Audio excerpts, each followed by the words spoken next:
I have a segment called Heart's First Whisper. And with that, I have some questions that I have actually prepackaged just for you. And you use your heart to respond to these. Your thoughts and your mind are on the sidelines. How does that sound? All right, wonderful. All right, good. Well, here we go. The first question is, what does love mean to you now compared to before your NDE? Before my NDE, I viewed love as I was programmed to view it. Someone does something kind or does something for you.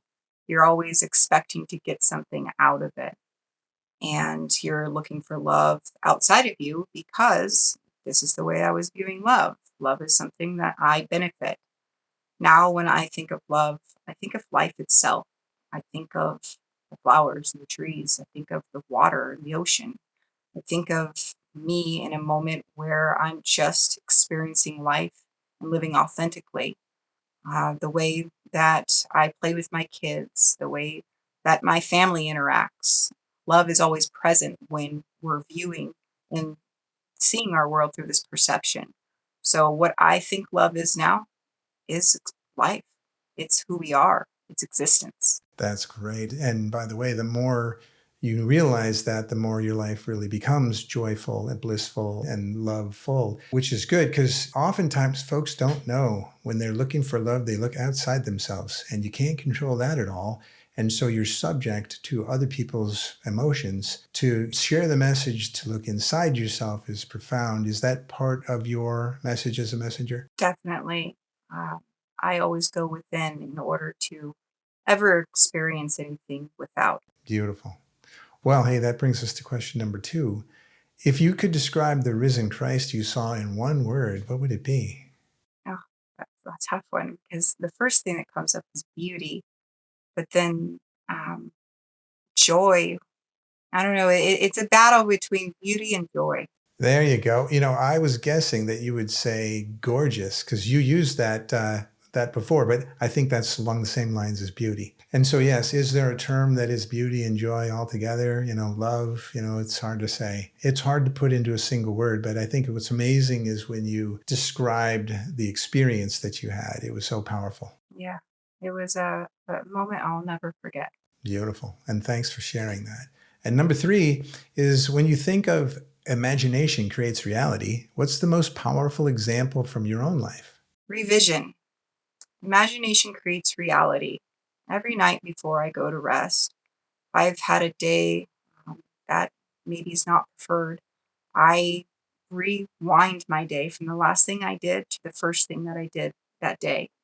And as I go back, I see my day in the way in which I desired and preferred for it to play out, whether that be a communication within a relationship or um, getting accepted to a job or whatever it may be. I see it the way I desire it to be. And when it plays out, there's no better feeling.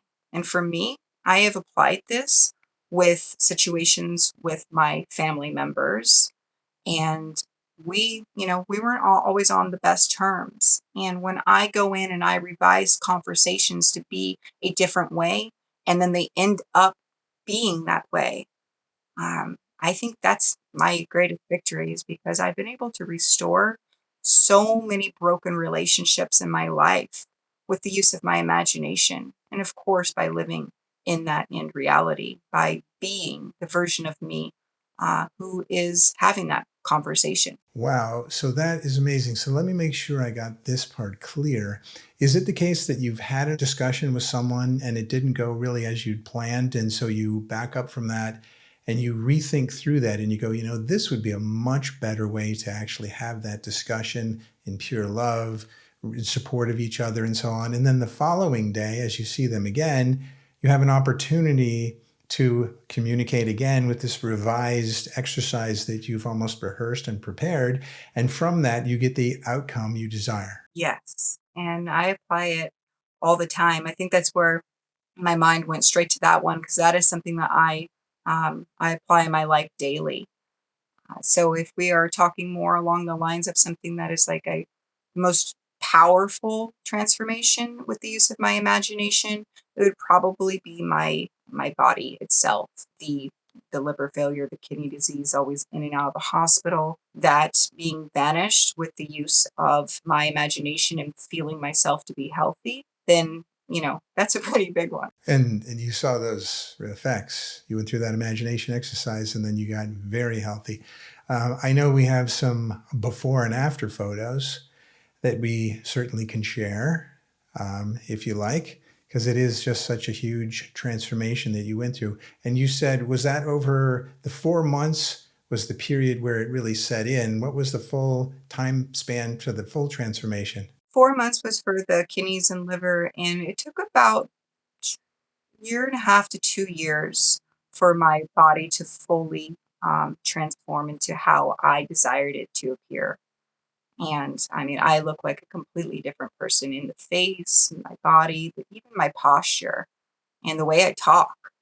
I used to actually have a stutter, and now, I'm comfortable talking with people where normally I would like keep my head down when I walk, and everything about me is transformed because I step into a confident young woman who, loved what she saw in the mirror. And I didn't do that by not accepting the old version of me. How I got to this version of me is by loving that old version of me with the use of my imagination. That what you just said there is one of the most important things I think you've said in this podcast, because there are so many people that do find themselves in a position where they're not happy with themselves. And by the way, it could be because of their own assessment or the assessment that's been given to them their entire life that they have now agreed with. And so, can you do a little bit more on that? That's very vital. The transition you had and how you loved yourself through that. Yes. So I was very overweight and I always had these thoughts like, oh, you're not good enough. I always battled my weight growing up. I'd get skinny and then I'd get large, but then when I became ill, I remained large. And I always, told myself that being large was ugly, being large wasn't accepted. So I started to change the inner dialogue in my mind because where did those beliefs even come from? And if there's no, there's nothing wrong with desiring to be more fit. But I understood in that moment that I wasn't going to get over here to where I love myself and I'm exactly what I want to look like by bashing and hating the version of me which I was because I was looking at it as energy. You don't get to love energy by hate energy. It's just not possible. So that's when I started to really dive into my love notes to myself. I would write to myself, Lisa, you are beautiful and perfect the way that you are. Lisa, I love the way that, and I would go on. Every day I wrote something that I loved about myself. And I would read these letters to myself before bed every night. I would write affirmations on my mirror. I would write them on my fridge. I had them everywhere because repetition is how our brain picks something up.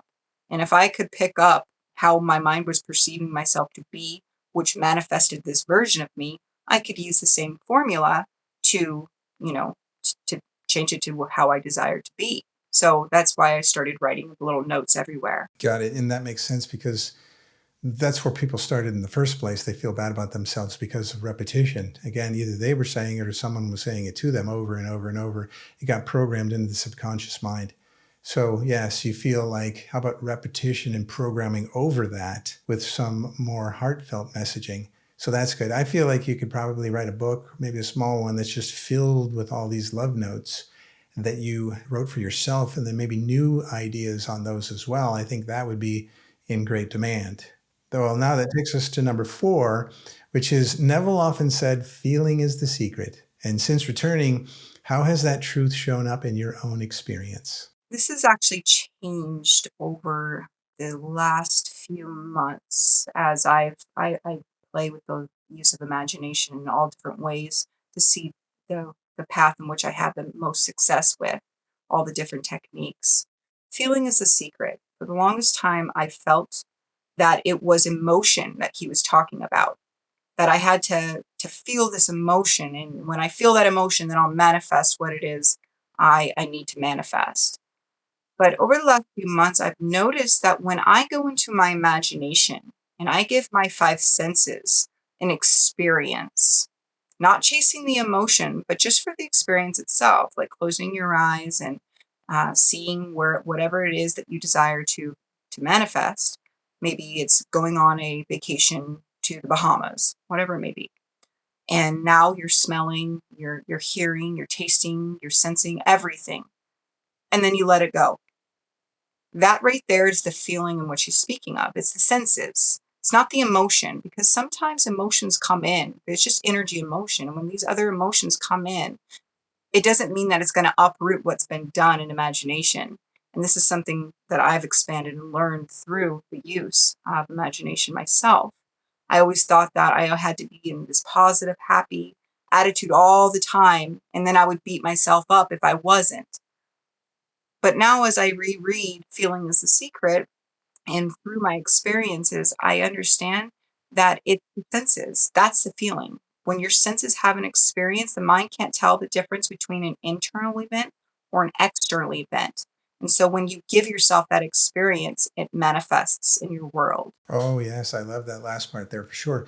We have our five senses that we have in this particular world, but we also have thoughts and emotions, and that's what you were saying. It's like, well, the emotions aren't the feelings. It's the other thing that goes in addition, which is the imagination. Now, the imagination allows you to fool yourself that those five senses are experiencing something that they're not really. Like you said, going to the Bahamas.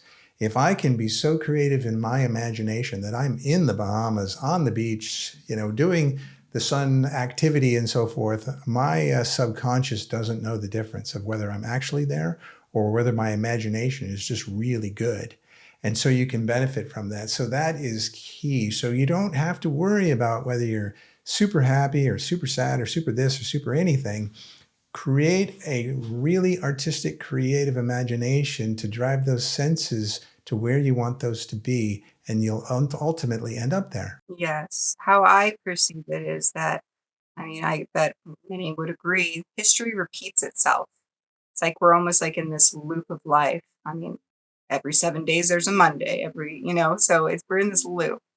History repeats itself. So when you have this experience within the imagination with your five senses and the mind can't tell the difference between an internal and an external event, it now becomes part of your history, part of your loop, and then it manifests on the screen of reality. So even if you struggle with drawing in every single sense, one of your senses, if you're only able to visualize it and maybe hear it, that's sufficient as well. A lot of people in the Neville Goddard community, they fall into the worry and the doubt if they're applying it correctly. And I have found that just a simple visualization and hearing, it works just as good. Yeah, so you visualize the fact that you could actually maybe see yourself in that location, and maybe you hear a seagull go by and you hear the waves coming in. You can your imagination can really kind of create all that. You could even smell the barbecue that's going on and, taste the whatever that you're eating or drinking potentially. You might even imagine that you can feel the sand. Who knows if you can't get all five senses working for you. I guess the more practice you have at that, the better you get and the more impact it might have. These are great recommendations from you. All these love notes you have, plus using the imagination, it changes quite a bit. It's very impactful. Hey, and this brings us to number 5, which is, was there a moment after your NDE where you felt like you were being recalibrated or transformed from the inside out? Oh, most definitely. I say that my best transformation is my heart. Before leading up to my NDE, I was very bitter. I was always the victim. And even though I did have many things in my life that happened that, were hard and challenging, I I really was transformed after the NDE. It was like when I merged with Christ in that moment, it was like something awakened inside of me where I truly desired to view my world through a loving mindset, not like to look good to the world or anything like that. It was like a pure, authentic, just way about me now. Where before I would wake up and I was very judgmental, like, how could that person do this? And how could that person do that? And now it's like I have this understanding and I try to see, like, well, maybe they're doing this because of that. And it's like a natural understanding and grace that has been gifted to me. Like I'm seeing the eyes through Christ. Yes, and it feels like you're just 100% honest. You're not using an ego overlay. You get the ego out of there entirely, and it's pure honesty of how you truly feel. And as you're doing this, how did you get rid? Because the victim mentality and that sort of perception is something that's developed over a long time. How did you get out from under that victim feeling? Well, I really had to be honest with myself, and it wasn't easy. I'm not going to sit here and say it was easy because it wasn't. I just asked myself, do I want to continue being the victim? The victim always gets hurt. Or do I want to start owning that maybe it's a possibility I've created everything the way that it is through my unawareness and understanding of how reality works, and I've been creating unconsciously, and take ownership of that. Because once I did take ownership of that, I was able to make changes to my life. But it was something that I struggled with for a while because I had a lot of pent up aggression, lots of suppressed emotions inside of me from the things I had been through. And when I was really ready, and that moment comes from everyone, you don't have to have an NDE to come to this moment in your life. When enough's enough and you truly want change, and that desire to change outweighs the desire to be the victim, you do what's necessary. I love that's kind of like I hit rock bottom and I didn't want to deal with it anymore. Now, were you able to go cold turkey and do this on your own, or do you have a good support system? I wish I could say I had a great support system, but the majority of this walk I have done on my own. Now I have wonderful people in my life and communities and friends and family. But it was very, very lonely there for a while. I didn't have someone to pick up and call or a mentor. I didn't even know there was coaches or this even existed. So I was doing everything pretty much alone with my journal, and of course, with God. So, based on your experience, then going from kind of alone and kind of negative feelings a lot, what's the first step a person would take to break out of that and head on that path you went on? What I first did was I wrote down everything that I was thinking. I had a lot of time on my hands in my life. So I know not everyone does, but I did, and it was a gift. I wrote down all my thoughts one day, and I was like, well, no wonder my life is the way that it is. These thoughts are horrible. And I started to change them, to rewrite them, and to deliberately sit there and read the new thoughts. I would do that a few times a week. That is something that I still do when I start to get sucked into my 3D world, and I start to go down thoughts that are not serving. I realign and I come back with this technique. It really is a life changing technique because when you can understand what you're thinking and feeling throughout your day is shaping the world around you, you know that you can go and you can change it. But until you know your starting point, you can't really choose where you're going to go. Like a GPS, you have to have the starting point in order to get to the end. So the first thing that I would do is to really examine how you spend your day. How do you view yourself? How do you view others? How do you feel about yourself? How do you feel about others? That's where I'd start. That's amazing. So you can do this thought inventory because without doing that, you don't even know how many pairs of shoes you have, right? They're all over the place, they're scattered, but you pull them all in, do the inventory, categorize them, and you know which shoes you do need or don't. And in the way of thoughts, it's the same thing. And you can see all these negative ones on the negative side and not enough ones on the positive side. And I love what you said. Well, you've identified them, sort them out as the ones you're having the most often, and then scratch them out and replace them with a new thought. And then every day, remind yourself, walk yourself through the notion of replacing that thought with this new thought and actually believing it. Yes. Beautiful. That brings us to number 6, which is, did your experience include any insight that reflects Neville's teachings that I am is the name of God?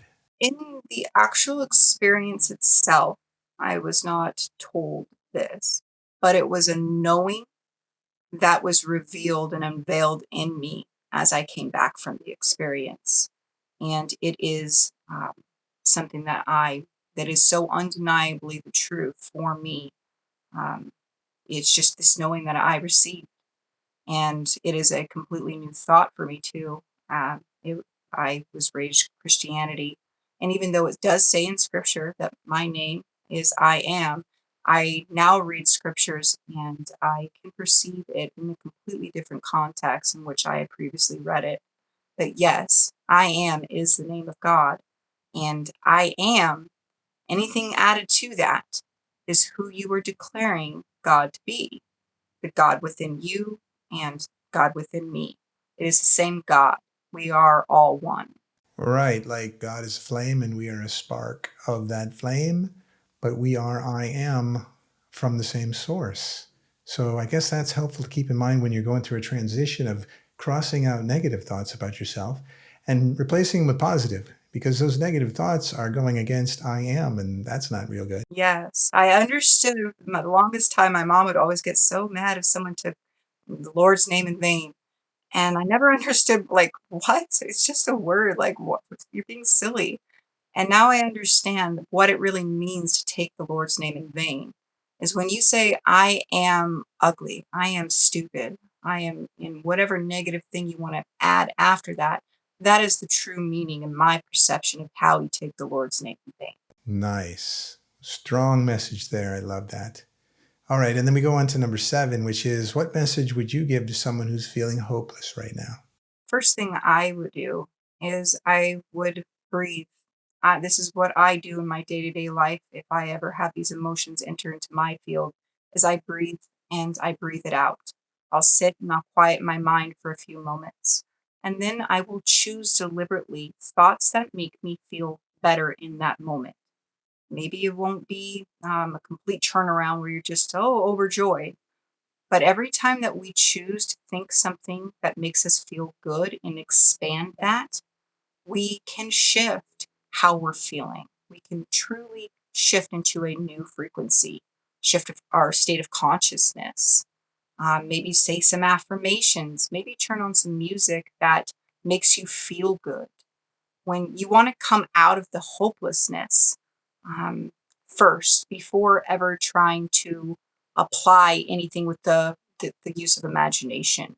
And these are the techniques that I do when exiting that state. Excellent. That's important to suggest, that the notion of knowing that you're in that state and getting out of that state, breathing in the various ways, and then going on to the positive affirmations and so on. Yeah, that is very powerful. Number 8 is, how do you personally connect with God today? I exist.